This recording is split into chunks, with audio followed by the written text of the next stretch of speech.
Mukhang ginabi ka umuwi ah. Ngayon lang nangyari to. Lumamig na yung pagkain na niluto ko, kakantay sa'yo. Saan ka ba galing? Nagpabinyag kasi ako. Binyag? Anong binyag?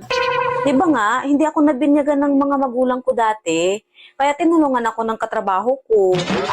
Buti may mabuting puso na tumulong sa'yo. Dapat matuto ka magpasalamat sa kanya. Oo nga nakalimutan ko magpapasalamat. Alam mo, pag tinulungan ka ng isang tao, huwag mong kalimutan magpapasalamat. Saang lugar ba kayo nagpabinyag? Hindi ko alam kung anong lugar yun Bihira naman, di alam. Saan ba ginanap?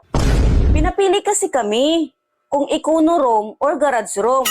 Ang napili namin, garage room kasi maganda raw yun. May pag-garage-garage pa kayo ah. Ang ibig kong sabihin, saang building ginanap? Malaking building yun Nakalagay doon, so clean, so good, dito sa Sugo.